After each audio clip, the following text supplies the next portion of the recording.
Hey everybody, welcome back to the channel and more Birthright as we continue to work our way through more of the Anshe from the Blood Enemies expansion. Today we're taking a look at the Magian, which is one of the more frightening, powerful, and lesser known Anshe, but nonetheless, again, potent. But before we get into that, guys, if you want to see videos like this early and support the channel and also get access to other cool and exclusive content for Birthright, other D&D settings, other games we cover, check us out on our Patreon. We got all kinds of different levels there, and the support really does mean a lot to us. So let's jump in. Too much chaos. Absolutely too much chaos. Caravans pay duty to 100 border taxes and again to bandits, though the differences between them are scarcely noticed. The world is full of strife over this or that piece of territory, and all that does is remove the base from which taxes are acquired, the people. All this leads to one thing. Commerce, the distribution and acquisition of wealth, is affected. If this world is to prosper and see economic, technological, and magological growth, things must change. The land must become one with itself, and the people of all races and creeds must be unified. This land has very few leaders with the vision and tenacity to achieve this. Only one visionary in the past might have reached this goal, Roel. He was Cerullia's great leader, but his vision was undermined from within by his own corrupt, chaotic brother. If this lack of order and law continues, the land will fall into another dark age. Another visionary is needed to pull the lands together into one unified body and mind, and this leader is needed at any price. I am that visionary. The price is my tainted blood and my body's decline with my rising power. While I am fed by this power of chaos in my blood, it rules me not. I rule it. Unlike those other Anshalian, who seem only fit to provide sport for noble hunters. Since my arrival in the lands I now inhabit, there has been no rebellion. The people are fed and happy, and only one tax is paid by any one individual or business. I've constructed an unstoppable army with an ingenious battle plan to crush any incursions into our lands. This same force is designed to unite the world under one leader, and that leader is called Magian. Yep, absolutely a guy you want to follow. I plan to unite the land under one banner with one law, one court, one allied people, one coin, and one tax. In this world, no longer will merchants be forced to pay border fees at realm boundaries or grease the palms of crooked constables, and no longer will their customers be charged these extra fees. The price of the goods will drop, and the overall wealth of every citizen on the land will increase, as will the quality of life, and they shall gratefully thank me, their liege lord that brought them together into this new golden age for the continent, the Magian. Now then, the Magian's origins are obscure, and his name was unheard of in Cerullia until 6 years ago, so this is a newer one, right? The Magian was a spellcaster from across the Sea of Dragons, which is basically off the map in this game, because we don't really know the full planet of Brennus. And he landed on the shores of Pipriet, which is now known simply as the Magian's domain, with his band of loyal followers. The Magian quickly dispatched the domain's leader and his family. With the birthright powers absorbed from the rulers of it and his own sorcery, he proclaimed himself sovereign with little difficulty. His tyranny, since his emergence as ruler, is legendary outside his own domain. Within the domain, though, he's revered. He and his followers crush whole armies with magical and military might. Once the Magian empowered himself as ruler of this domain, he completely changed the way the country treated its citizens. Despite his ruthlessness during the coup, he's apparently been a just and fair monarch. Quality of life has increased, and people live more comfortably than ever. Prosperity has its price, though. The country has gone to war more times in the last 6 years than in the previous 60. Tacticians believe his sights are set to the west and north, and if his army proves as potent as it has in the past, he will crush Min Dusai and Kurain in short order. He denies that he has any plans to annex those two domains, though. His exact appearance is unknown to his people, as he cloaks his form in magical darkness whenever he appears. And few inside the realm know exactly what he looks like, and that's all part of the plan. The figure most see and understand to be the Magian is actually a figurehead placed there by the true ruler to draw attention and maybe potential assassins away. The puppet is the Magian's protege, Ahasuerus, and he is a mage of some power and blood ability as well, though not nearly enough to challenge his master. The Magian, though, is in fact a very powerful being, but he has not been alive for nearly 200 years. Sheer willpower and magic sustained it for much of that time. Now he is immortal, as the blood of Azrai removed the frailties of his undead state. So, yeah, he is quite a potent little adversary here. So let's jump in and look at stats. He's got an intelligence level of 22, so super genius, right? Off the chart. Active whenever. No diet. He's undead. Lawful evil, so that's worth noting. Movement of 6. He's a little over 6 feet tall. Armor class of 0, which again, old second ed. Really could probably port that over and say he's got an AC of 20 in 5th. Big pool of hit points, 160. Technically counts as a level 20 wizard as far as saves go. Thaco doesn't exist anymore. Just has the 1 attack. But he's also got, in addition to his spells, several abilities. So he's got blood abilities, his actual spells for special attacks. He's got a weapon if he should choose to use it, but also can do death touch and has spell immunities. Just a base 25% resistance to magic. Fantastic morale. Pretty solid bloodline of Azrai at 44. And again, we've done a series on all these blood abilities, but he's got death touch, which is already frightening. Divine aura, fear, invulnerability at the great level. Everything's great level. Major resistance, magical and non-magical attacks, and he's got Wither Touch, which we've also covered. So between Wither Touch and Death Touch, pretty damn frightening to go up against him. So full stats there, actually a strength of 12, the intelligence of 22 we mentioned, dexterity at 18, wisdom at 18, con at 17, and charisma at 15. Now he is literally a 20th level spellcaster, so let that sink in too, and there's probably some things you could update from second here all the way up into 5th if you want to add that to him, but here are just some typical spells that he tends to have on hand. Now if anything's changed in the additions, you may want to swap that out. But level 1, Burning Hands, Hypnotism, Shield, Spook, Wall of Fog. Level 2, he's got Alter Self, ESP, Hypnotic Pattern, Scare, and Summon Swarm. At 3rd level, he's got Blink, Clairaudience, Clairvoyance, Fireball, Phantom Steed. 4th, Confusion, Enervation, Ice Storm, Phantasmal Killer, Polymorph Other. Then at 5th, Animal Growth, Animate Dead, Cone of Cold, Domination, Feeble Mind. 6th level, Chain Lightning, Disintegrate. It's not scary enough already, but we keep going. Eye Bite and Veil. 7th level, Control Undead, Mass Invisibility, which, just frightening in and of itself there, right? Imagine that applied to him sending a bunch of undead after you. Also, Prismatic Spray. Finally, Mass Charm, also, frightening. Maze and Sync. And then, he has 9th level, right? He's level 20. Imprisonment, Bloodline Corruption, which we'll get to in a little ways down the road. And then he has all the realm spells, which we've again covered in a separate series of videos. Now his Divine Aura and Fear are linked in an aura of power that surrounds him at all times. So anything of less than 7 hit dice or levels that comes within 50 feet of him has to save versus spell or flee in terror for 5d4 rounds. So that's already just the prerequisites of trying to even get close to him. If he touches a living being, he automatically invokes his Death Touch, but the Wither Touch is actually under his control. So again, frightening should you get in close proximity to him. And it's probably going to be rare that the party consists of mages of his level or better to go deal with him. So you're probably going to have a few fighters at least, right, that are going to be in close proximity.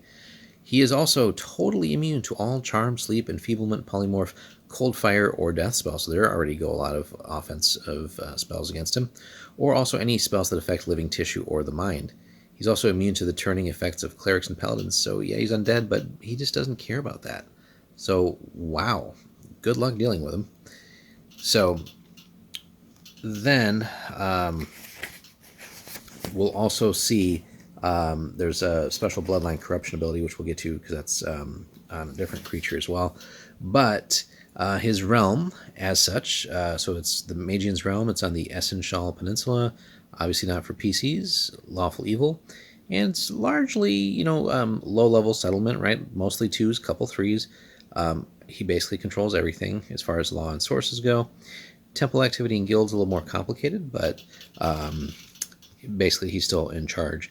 So fair bit of regency and a pretty solid amount of gold bars accumulated there. And as if, again, his abilities weren't frightening enough, here's where it gets even more troublesome should anyone try to or foolishly think of trying to invade him, or otherwise maybe even just go disrupt him with like an adventuring party. So he's got an army. He has gathered together a very potent army totaling over 12 units. And it's divided into 3 distinct groups. The Riders, think of almost like the ring wraiths from Lord of the Rings, but a group of 12 undead warriors and wizards are his generals and oversee all aspects of his rule throughout the domain. They also came across the Sea of Dragons with him, so their true identities and aspects are unknown. They wear burnished armor painted in cryptic runes, and helmets cover their faces, though sharp-eyed individuals can spot pale white bones and red glowing eyes behind the visors. So maybe skeletons are like just a unit of Death Knights, basically. Something along those lines. They coordinate very closely with him whenever they're out in the field, most likely responsible for the sheer brilliance of his army's tactics. The Riders are usually found in the forefront of any attack formation, and they're basically just collectively considered one unit of infantry, even though they're Riders, right? So here's some of their stats. So intelligence, basically 17 to 18, lawful evil, AC 1, but again, porting that over to 5th, so like AC 19, 90 hit points apiece, so, good luck there. And here's the more frightening part. Let's say you quote-unquote kill them. At 0 hit points, they're dispelled for 2d4 days unless a holy word is cast as it reaches 0 hit points, which, you wouldn't know that from maybe just going up against them the first time, so that'd be something to research. So very, very likely recurring enemies, and there's 12 of these guys, right? So if you figure 12 times 90 hit points to go through, because they'd likely all be together, yeah, that's scary. Ignoring Thaco, because we're not using that anymore in newer editions, but 1 attack, 2d4 plus 6 damage for Broadsword. They have a 5-foot fear radius. They can detect invisibility and magic at will, dispel magic and fear twice per day. They can cast a 12 hit dice fireball once per day. Can't be turned except by holy word. Power over undead as an evil priest of level 6. Save as level 10 fighters. They're also 7 foot tall, so again, it gets worse and more frightening, right? Excellent morale, 75% magic resistance as well. Like, just, these guys are bonkers. Thankfully, the Magian's off on this far eastern corner of the continent, because he would just be a problem for a lot of other people. Oh, yeah, so and then a 10 or less on a D100 roll reflects the spell back at a caster should, you try to magic these guys. So, and then each of these bad boys clocks in at 8,000 XP apiece. The battle division is the backbone of his army. 2 units are on horseback and considered medium cav. There is 1 unit each of light armored archers and scouts, and 3 units of standard infantry round out the group. They're strong and well trained and quickly gaining a name for themselves. Simply called the Magian's Battle Division, they are well known throughout nearby lands, so you got some stats on them as well. There's also the Construction Brigade, which is a group of 5 units of hardworking individuals. They construct bridges, build siege weapons, raise defenses. They can basically do that twice as fast as anybody else. So in-game, or for the battle map system, they are basically light infantry. And then here's where we get some more. So again, he has sort of a puppet ruler in place who's no slouch in and of himself. So cannot get that right. Ahasuerus, a level 10 wizard, Azrai bloodline as well, lawful evil, is the figure most often seen ruling in Akhtarsk. He's a 10th level mage with some small blood abilities gained during the culling of the old bloodline. So he has a blood mark that has altered his coloration to ashen hues. He knows who is in charge, but he relishes the opportunity to be of service to his master. And only the Magian and the Riders actually know of this. Everyone else basically sees him as the Magian, because again, he's there to be the figurehead. The Riders are the other most powerful individuals in the realm. 3 of them in particular could be considered the Magian's closest companions. There's Perdu the Shadowborn, Breadth the Death Knight, and Cavell the Lich Lord are the leaders of the Riders. So again, they're almost like the Ring Wraiths, because they all have their own little special names, and the DM could come up with something for the rest of them. They basically liaison between the Magian and whenever the Riders are on mission. They have a magical set of amulets to communicate through. Now, the domain itself rests on the eastern coast, bordering the Sea of Dragons, once called cannot talk today, Pirithous. The domain was conquered within a matter of months by the Magian and his forces, including the citizens of the Pirithous province who joined his ranks to fight for a better future. Since then, he's entrenched himself in the capital city and has earned the respect and love of the citizens, despite his merciless tactics in the battlefield and governmental restructuring, as in killing off anyone who gets in the way. And at some point, the big fears, of course, is that he's going to really set his sights beyond his own borders.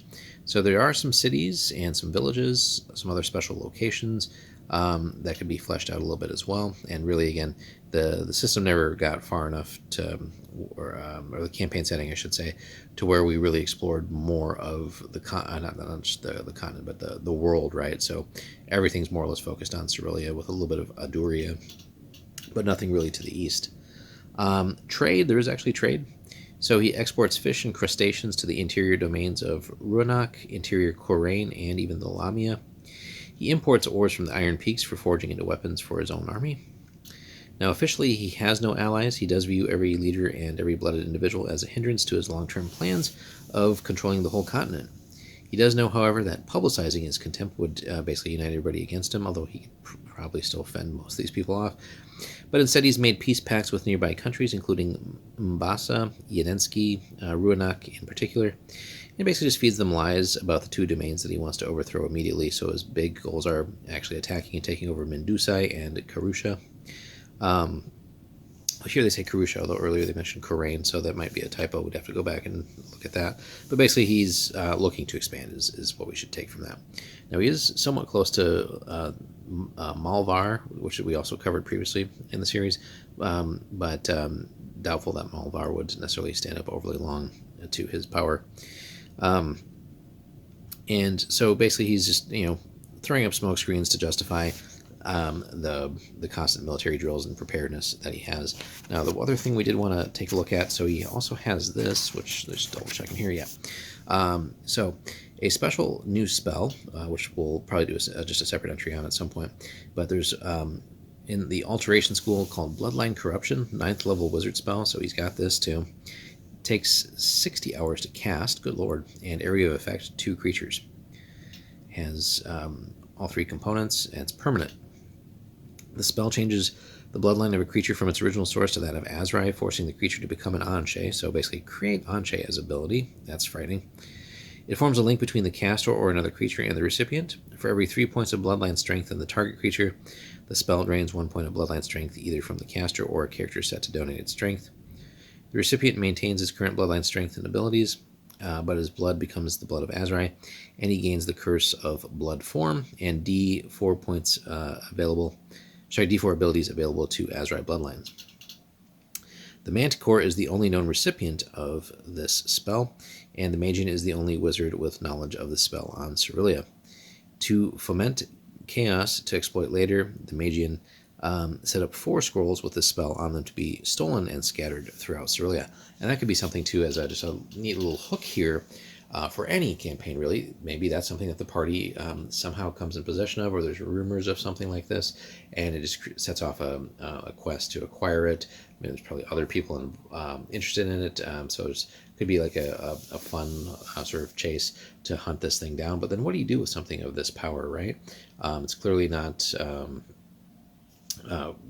really for good intentions, but just the potency of that, there's again going to be all kinds of people after that, and what do you really do with it? Do you keep it for yourselves and your party, and then maybe become targets yourselves, or do you try to dispose of it, or is there anyone who could be trusted with something this powerful? Interestingly, this theoretically could be a weapon to somewhat deal with the Gorgon, but that would also involve dealing with the Gorgon directly. So pretty crazy stuff here. So in the Manticore we'll have coming up here as well, so we'll get more into that Anshe. But yeah, that is the Magian, guys. Super frightening. Not something you want to deal with. Thankfully, like I said, he's kind of parked at the far eastern end of the continent, but just absolutely frightening abilities. Now, he's not like a close combat monster.